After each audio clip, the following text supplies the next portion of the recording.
ನಮಸ್ಕಾರ. Welcome back to my YouTube channel. ಹೇಗಿದ್ದೀರಾ? ನೀವೆಲ್ಲ ಚೆನ್ನಾಗಿದ್ದೀರಾ ಅಂತ ನಾನು ಭಾವಿಸ್ತಾ ಇದ್ದೀನಿ. ನಾವು ಕೂಡ ತುಂಬ ಚೆನ್ನಾಗಿದ್ದೀರಿ. ಈ ವಿಡಿಯೋ ಎಲ್ಲ ನಿಮ್ಗೆ ಇಷ್ಟ ಆದರೆ ಪ್ಲೀಸ್ ಲೈಕ್ ಮಾಡಿ, ಶೇರ್ ಮಾಡಿ ಆ್ಯಂಡ್ ಸಬ್ಸ್ಕ್ರೈಬ್ ಮಾಡ್ಕೊಳ್ಳಿ ಆ್ಯಂಡ್ ಕಾಮೆಂಟ್ ಮಾಡಿ. ಬನ್ನಿ ವಿಡಿಯೋದಲ್ಲಿ ಹೋಗೋಣ, ಏನು ಅಂತ ನೋಡೋಣ. ಇವತ್ತಿನ ವಿಡಿಯೋ ಬಂದು ನಾನು ಎಗ್ ದಮ್ ಬಿರಿಯಾನಿ ಹೇಗೆ ಮಾಡೋದು ಅಂತೇಳ್ಬಿಟ್ಟು ತೋರಿಸ್ತಾ ಇದ್ದೀನಿ. ಸಿಂಪಲ್ಲಾಗಿ ಹೋಟೆಲ್ ಸ್ಟೈಲ್ ಅಂತ ಹೇಳೋಕ್ಕೆ ಹೋಗಲ್ಲ ನಾನು, ಯಾಕಂದರೆ ಹೋಟೆಲ್ ಜಾಸ್ತಿ ಯೂಸ್ ಮಾಡ್ತಾರೆ. ನಾನು ಅದೇ ಟೇಸ್ಟಲ್ಲಿ ಮನೆಯಲ್ಲಿ ಸಿಂಪಲ್ಲಾಗಿ ಹೇಗೆ ಮಾಡ್ಕೊಬೇಕು ಅನ್ನೋದು ತೋರಿಸ್ತೀನಿ. ನೋಡಿ, ಇಲ್ಲಿ ತೋರಿಸ್ತೀನಲ್ಲ, ಹಸಿಮೆಣ್ಸಿನ್ಕಾಯಿ 6 ತೊಗೊಂಡಿದ್ದೀನಿ, ಈರುಳ್ಳಿ 4 ತೊಗೊಂಡಿದ್ದೀನಿ. ಸ್ವಲ್ಪ ಗೊಜ್ಜಿಗೆ ಸ್ವಲ್ಪ ನಾವು ಅದನ್ನು ಫ್ರೈ ಮಾಡಿ ಸೈಡಲ್ಲಿ ಇಟ್ಕೊಬೇಕು. ಇಲ್ಲಿ ವಿಡಿಯೋ ಮಾಡೋದು ಮರ್ತೋಗಿದ್ದೆ, ಅದನ್ನು ಇಲ್ಲಿ ಎಕ್ಸ್ಪ್ಲೈನ್ ಮಾಡ್ತೀನಿ. ಇದರಲ್ಲಿ ಬಂದು ನಾನು ಚಕ್ಕೆ, ಲವಂಗ, 2 ಚಕ್ಕೆ, 2 ಲವಂಗ, ಪಲಾವ್ ಎಲೆ, ಶುಂಠಿ ಬೆಳ್ಳುಳ್ಳಿ ಪೇಸ್ಟು, ಈರುಳ್ಳಿ ಮತ್ತು ಹಸಿಮೆಣ್ಸಿನ್ಕಾಯಿ ಇಷ್ಟೇ ಹಾಕಿರೋದು, ಇನ್ನೇನು ಹಾಕಿಲ್ಲ. ಆಮೇಲೆ ಸ್ವಲ್ಪ ಕೊತ್ತಂಬರಿ ಸೊಪ್ಪು, ಸ್ವಲ್ಪ ಪುದೀನ ಇಷ್ಟೇ ಹಾಕ್ಕೊಳ್ಳಿ ಅಷ್ಟೇ. ಸಿಂಪಲ್, ಇನ್ನೇನು ಹಾಕೋಷ್ಟಿಲ್ಲ. ಇದನ್ನು ಸ್ವಲ್ಪ ಫ್ರೈ ಮಾಡ್ಕೊಬೇಕು. ಇದಕ್ಕಿಂತ ಫಸ್ಟೇ ನಾವು ಈರುಳ್ಳಿನ ಸ್ವಲ್ಪ ಫ್ರೈ ಮಾಡಿಕೊಂಡು ಸೈಡ್ಗೆ ಇಟ್ಕೊಂಡಿರಬೇಕು. ಎಗ್ ಮತ್ತು ಫಸ್ಟೇ ನಾವು ಬಾಯ್ಲ್ ಮಾಡಿ ಇಟ್ಕೊಂಡಿರ್ತಿರಲ್ಲ, ಎಗ್ನ ಈ ಥರ ತೊಗೊಂಡು ನಾನು ಇಲ್ಲಿ ವೀಡಿಯೋದಲ್ಲಿ ತೋರಿಸ್ನಲ್ಲ, ಇದೇ ಥರ ಈ ಶೇಪಲ್ಲೇ ನೀವು ಕಟ್ ಮಾಡ್ಕೊಳ್ಳಿ. ಒಂದು ಸ್ವಲ್ಪ ಈ ಥರ ಕಟ್ ಮಾಡಿ ಎಗ್ನ ಫ್ರೈಯಲ್ಲಿ ಹಾಕೋದ್ರಿಂದ ಎಲ್ಲ ಫ್ಲೇವರ್, ಈರುಳ್ಳಿದು, ಹಸಿಮೆಣ್ಸಿನ್ಕಾಯಿ ಎಲ್ಲ ಫ್ಲೇವರೂ ಇದಕ್ಕೆ ಇಟ್ಕೊಳ್ಳುತ್ತೆ. ಅವಾಗ ಟೇಸ್ಟ್ ಚೆನ್ನಾಗಿರುತ್ತೆ. ಮೊಟ್ಟೆನೂ ಈ ಥರ ಕಟ್ ಮಾಡ್ಕೊಳ್ಳಿ. ಉದ್ದುದ್ದ ಕಟ್ ಮಾಡಿದ್ರೆ ಎಗ್ಗು ಪೀಸ್ ಆಗೋಗುತ್ತೆ. ಸೊ ಅದಕ್ಕೆ ಈ ಥರ ಆಫ್ ತೊಗೊಂಡು ಆ ಥರ ಕಟ್ ಮಾಡ್ಕೊಳ್ಳಿ. ನೆಕ್ಸ್ಟು ಅದರಲ್ಲಿ ನಾವು ಕಟ್ ಮಾಡಿ ಇಟ್ಕೊಂಡಿರೋ ಎಗ್ಸ್ ಹಾಕ್ಕೊಂಡು ಮಿಕ್ಸ್ ಮಾಡ್ಕೊಳ್ಳಿ. ನೋಡಿ, ಇಲ್ಲಿ ಮಿಕ್ಸ್ ಮಾಡ್ತಾ ಇದ್ದೀನಲ್ಲ, ಇದೇ ಥರ ಮಿಕ್ಸ್ ಮಾಡ್ಕೊಬೇಕು. ಯಾಕಂದರೆ ಇಲ್ಲಾಂದರೆ ಕಟ್ಟಾಗ್ಬಿಡುತ್ತೆ. ನಂದು ಇಲ್ಲಿ ನಾವು ಬಾಯ್ಲ್ ಮಾಡೋಕ್ಕೆ ಸ್ವಲ್ಪ ಓಪನ್ ಆಗೋಗಿರುತ್ತಲ್ಲ, ಒಂದೊಂದು ಒಡೆದೋಗ್ಬಿಟ್ಟಿರ್ತವೆ ಎಗ್ಗಳು. ಅವು ನಾವು ಹಿಂಗೆ ಮಿಕ್ಸ್ ಮಾಡೋವಾಗ ಅದು ಓಪನ್ ಆಗೋಗುತ್ತೆ. ನೋಡಿ, ನೆಕ್ಸ್ಟು ಸಿಂಪಲ್ ಅಂತ ಹೇಳಿದ್ನಲ್ಲ, ನೋಡಿ ಇದು ಬಂದು ಚಿಲ್ಲಿ ಪೌಡರು ಮತ್ತು ಬಿರಿಯಾನಿ ಮಸಾಲ ಇಷ್ಟೇ ಬೇಕಾಗಿರೋದು, ಇನ್ನೇನು ಬೇಕಾಗಿಲ್ಲ. ಸ್ವಲ್ಪ ಅರಿಶಿನ, ಚಿಲ್ಲಿ ಪೌಡರು, ಬಿರಿಯಾನಿ ಪೌಡರು ಇಷ್ಟು ಹಾಕ್ಕೊಂಡ್ಬಿಟ್ಟು ಸ್ವಲ್ಪ ಸಾಲ್ಟ್ ಹಾಕ್ಕೊಳ್ಳಿ. ಇಲ್ಲಿ ಇವೆಲ್ಲ ಹಾಕೋದ್ರಿಂದ ತುಂಬ ಟೇಸ್ಟ್ ಇರುತ್ತೆ. ಇಲ್ಲೇ ನಾವು ಎಣ್ಣೆಯಲ್ಲಿ ಹಾಕ್ಬಿಡ್ತೀರಲ್ಲ, ಈರುಳ್ಳಿಗೆ ಮತ್ತು ಹಸಿಮೆಣ್ಸಿನ್ಕಾಯಿ, ಈರುಳ್ಳಿ, ಕೊತ್ತಂಬರಿ ಸೊಪ್ಪು, ಎಗ್ ಇವಕ್ಕೆಲ್ಲನೂ ಆ ಫ್ಲೇವರ್ ಚೆನ್ನಾಗಿ ಇಟ್ಕೊಳ್ಳುತ್ತೆ. ಇದು ಫಸ್ಟೇ ಇಲ್ಲಿ ನಾವು ಹಾಕ್ಕೊಂಡು ಸಿಮ್ಮಲ್ಲಿ ಇಟ್ಕೊಂಡು ಇದನ್ನು ಸ್ವಲ್ಪ ಮಿಕ್ಸ್ ಮಾಡ್ಕೊಳ್ಳಿ, ನಿಧಾನವಾಗಿ ಮಿಕ್ಸ್ ಮಾಡ್ಕೊಳ್ಳಿ. ತುಂಬ ಟೇಸ್ಟಾಗಿರುತ್ತೆ.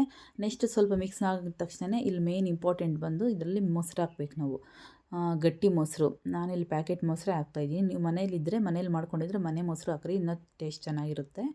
ಇಲ್ಲಿ ನಾನು ಪ್ಯಾಕೆಟ್ ಮೊಸರೇ ಹಾಕ್ತಾಯಿದ್ದೀನಿ. ಈ ಥರ ಹಾಕ್ಬಿಟ್ಟು ಮಿಕ್ಸ್ ಮಾಡಿ ಸ್ವಲ್ಪ ಹೊತ್ತು.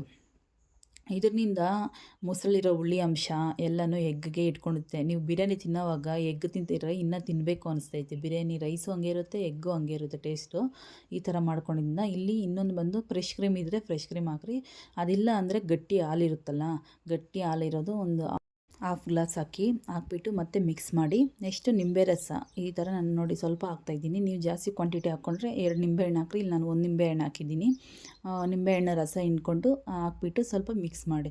ಇದನ್ನೆಲ್ಲ ಮಿಕ್ಸ್ ಮಾಡೋವಾಗ ಸ್ಮೂತಾಗಿ ಮಿಕ್ಸ್ ಮಾಡ್ಕೊಳ್ಳಿ. ಜಾಸ್ತಿ ಫಾಸ್ಟಾಗಿ ಮಿಕ್ಸ್ ಮಾಡೋಕ್ಕೋದ್ರೆ ಎಲ್ಲ ಬ್ರೇಕ್ ಆಗೋಗುತ್ತೆ ಎಗ್ಸ್ ಎಲ್ಲನೂ. ಇಷ್ಟು ಮಿಕ್ಸ್ ಮಾಡಿಕೊಂಡು ನೆಕ್ಸ್ಟ್ ಇದನ್ನು ಆಫ್ ಮಾಡ್ಕೊಳ್ಳಿ. ನೆಕ್ಸ್ಟ್ ಪಕ್ಕದಲ್ಲೇ ನಾನು ರೈಸು ಮಾಡಿಟ್ಕೊಂಡಿದ್ದೆ. ವೀಡಿಯೋ ಜಾಸ್ತಿ ಲೆಂತ್ ಆಗುತ್ತೆ ಅಂತ ನಾನು ನಿಮ್ಗೆ ಅದು ತೋರಿಸಿಲ್ಲ. ರೈಸು ಫಸ್ಟ್ ಮಾಡಿಟ್ಕೊಂಡಿದ್ದೆ. ಅದರಲ್ಲಿ ಸ್ವಲ್ಪ ಪುದೀನ, ಕೊತ್ತಂಬರಿ ಸೊಪ್ಪು, ಶುಂಠಿ ಬೆಳ್ಳುಳ್ಳಿ ಪೇಸ್ಟು, ಸ್ವಲ್ಪ ನಿಂಬೆ ರಸ ಹಾಕ್ಬಿಟ್ಟು ನಾವು ರೈಸ್ ಮಾಡಿ ಸೈಡ್ಗೆ ಇಟ್ಕೊಬೇಕು. ಅದು 70% ಬೆಂದಿರಬೇಕಷ್ಟೇ. ಫುಲ್ 100% ಬೇಯಿಸ್ಬೇಡ್ರಿ ರೈಸ್ನ, 70% ಬೇಯಬೇಕಷ್ಟೇ. ನೆಕ್ಸ್ಟು ಒಂದು ಕುಕ್ಕರ್ ತೊಗೊಂಡು ಅದರಲ್ಲಿ ಸ್ವಲ್ಪ ತುಪ್ಪ ಹಾಕ್ಬಿಟ್ಟು ನಾನು, ನೀವು ಬೇಕು ಅಂದರೆ ಎಣ್ಣೆನೂ ಹಾಕ್ಕೊಬೋದು. ನೀವು ಅವೈಲೇಬಲ್ ಏನಿದ್ದರೆ ಅದು ಹಾಕ್ಕೊಬೋದು. ನಾನು ಇಲ್ಲಿ ತುಪ್ಪ ಹಾಕಿದ್ದೀನಿ. ಇಲ್ಲಿ ಕುಕ್ಕರಲ್ಲಿ ಮಾಡಿ ತೋರಿಸ್ತಾ ಇದ್ದೀನಿ. ಸಿಂಪಲ್ಲಾಗಿ ನಮಗೆ ಈಸಿಯಾಗಿ ಮಾಡ್ಕೊಬೇಕು ಅಂತೇಳ್ಬಿಟ್ಟು ತೋರಿಸ್ತಾ ಇದ್ದೀನಿ. ಬೇಕು ಅನ್ನೋರು ಪಾತ್ರೆಯಲ್ಲೂ ಸಹ ಮಾಡ್ಕೊಬೋದು. ಇದೇ ಥರನೇ ಪಾತ್ರೆಯಲ್ಲೂ ಮಾಡ್ಕೊಬೋದು. ನೋಡಿ, ಫಸ್ಟ್ ಲೇಯರ್ ನಾನು ಸ್ವಲ್ಪ ತುಪ್ಪ ಹಾಕ್ಬಿಟ್ಟು ಫಸ್ಟ್ ಲೇಯರ್ ರೈಸ್ ಹಾಕ್ತಾಯಿದ್ದೀನಿ. ಈ ಥರ ಮಾಡ್ಕೊಂಡಿದ್ದರಿಂದ ತುಂಬ ಈಸಿಯಾಗಿರುತ್ತೆ, ಟೇಸ್ಟು ತುಂಬ ಚೆನ್ನಾಗಿರುತ್ತೆ. ರೈಸ್ಗೆಲ್ಲನೂ ಅದು ಫ್ಲೇವರು ಚೆನ್ನಾಗಿ ಹಿಡ್ಕೊಳ್ಳುತ್ತೆ ಈ ಥರ ಮಾಡೋದ್ರಿಂದ. ನೀವು ಇದೇ ಥರ ಮನೇಲಿ ಟ್ರೈ ಮಾಡಿ. ಬೇಕು ಅನ್ನೋರು ಕುಕ್ಕರಲ್ಲಿ ಮಾಡ್ಕೊಳ್ಳಿ, ಇಲ್ಲಾಂದರೆ ಪಾತ್ರೆಯಲ್ಲೂ ಮಾಡ್ಕೊಬೋದು. ಈ ಥರ ಫಸ್ಟ್ ಒಂದು ಲೇಯರ್ ಹಾಕ್ಕೊಂಡು ನೆಕ್ಸ್ಟು ನಾವು ಅಲ್ಲಿ ಫಸ್ಟೇ ಗೊಜ್ಜು ಥರ ಮಾಡಿಟ್ಕೊಂಡಿದ್ರಲ್ಲ ಎಗ್ಗದು, ಅದು ತೊಗೊಂಡು ನೆಕ್ಸ್ಟ್ ಒಂದು ಲೇಯರ್ ಹಾಕಿ, ಅದನ್ನು ಒಂದು ಲೇಯರ್ ಹಾಕ್ಕೊಬೇಕು. ಲೇಯರ್ ಹಾಕ್ಕೊಂಡು ಇಲ್ಲಿ ಒಂದು ಲೇಯರ್ ಹಾಕಿದ್ನಲ್ಲ, ಇಲ್ಲಿ ಬಂದು ನಾನು 2 ಲೇಯರ್ಸ್ ಹಾಕಿದ್ದೀನಿ ರೈಸ್ ಬಂದು 3 ಲೇಯರ್ಸು, ಎಗ್ ಬಂದು 2 ಲೇಯರ್ಸ್ ಹಾಕಿದ್ದೀನಿ. ಮತ್ತು ಇದು ನಾವಿಲ್ಲಿ ಹಾಕ್ತಾ ಇರ್ತೀವಲ್ಲ ಸೈಡಲ್ಲಿ ಕೊತ್ತಂಬರಿ ಸೊಪ್ಪು, ಪುದೀನ ಅವೆಲ್ಲ ರೆಡಿಯಾಗಿ ಇಟ್ಕೊಳ್ಳಿ. ಇಲ್ಲಿ ಕಲರ್ ಯೂಸ್ ಮಾಡೋರು ಮಾಡ್ತಾರೆ. ಸ್ವಲ್ಪ ರೆಡ್ ಕಲರ್ ಬೇಕು ಅನ್ನೋರು ರೆಡ್ ಕಲರ್ ಮೇಲೆ ಹಾಕ್ಕೊತಾರೆ, ಯೆಲ್ಲೋ ಕಲರ್ ಬೇಕು ಅನ್ನೋರು ಯೆಲ್ಲೋ ಕಲರ್ ಹಾಕ್ಕೊತಾರೆ.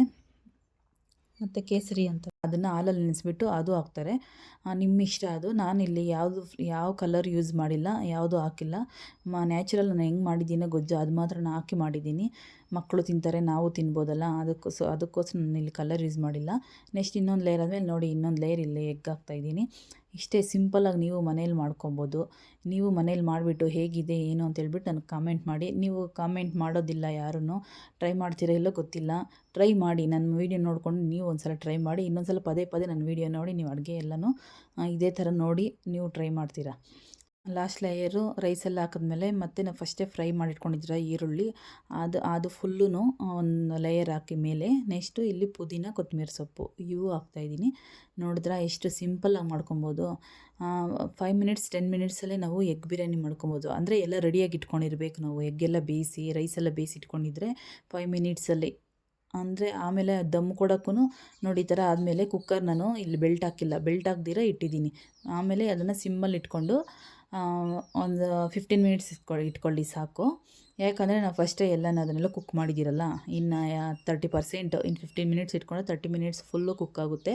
ಅಷ್ಟೇ ಸಿಂಪಲ್ಲಾಗಿ ಮಾಡ್ಕೊಬೋದು. ಇಲ್ಲೊಂದು ಸಲ ಎತ್ತು ನೋಡಿದೆ, ಅದು ಇನ್ನೂ ಆಗಿರಲಿಲ್ಲ. ನೆಕ್ಸ್ಟ್ ಇನ್ನೊಂದು ಸಲ ತೋರಿಸ್ತಾ ಇದ್ದೀನಿ ನೋಡಿ.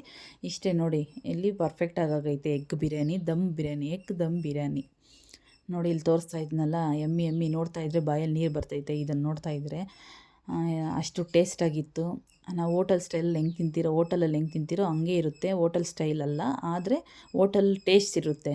ಹೋಟೆಲ್ ಥರ ಮಾಡಬೇಕಂದ್ರೆ ತುಂಬ ಐಟಮ್ಸ್ ಹಾಕಬೇಕು. ನಲ್ಲಿ ಸಿಂಪಲ್ಲಾಗಿ ಮಾಡೋದು ಹೋಟೆಲ್ ಸ್ಟೈಲ್ ಇರಬೇಕು, ಸಿಂಪಲ್ಲಾಗೂ ಇರಬೇಕು. ಆ ಥರ ನಿಮಗೆ ಮಾಡಿ ತೋರಿಸಿರೋದು ನನ್ನ ವೀಡಿಯೋ. ಒಂದು ಸಲ ಟ್ರೈ ಮಾಡಿ. ಮತ್ತು ನಿಮ್ಗೆ ಯಾವುದಾದ್ರೂ ಅಡುಗೆ ವೀಡಿಯೋಸ್ ಬೇಕು ಅಂದರೆ ನನಗೆ ಕಾಮೆಂಟ್ ಮಾಡಿ. ನಾನು ತಪ್ಪದೆ ನಿಮಗೆ ಮಾಡಿ ತೋರಿಸ್ತೀನಿ ವೀಡಿಯೋಸು. ಅದು ಮಾಡೋದು ಕೂಡ ನಾನು ಸಿಂಪಲ್ಲಾಗಿ ಮಾಡ್ಕೊಳೋದು ಹೆಂಗೆ ಮಾಡ್ಕೊಬೇಕು ಅನ್ನೋದು ಬ್ಯಾಚುಲರ್ಸ್ ಕೂಡ ಮಾಡ್ಕೊಬೋದು. ಆ ಥರ ನಾನು ಮಾಡಿ ತೋರಿಸ್ತೀನಿ ನಿಮಗೆ. ಹೇಳ್ಬೇಕು ಹೆಂಗೈತೆ ಅಂತ.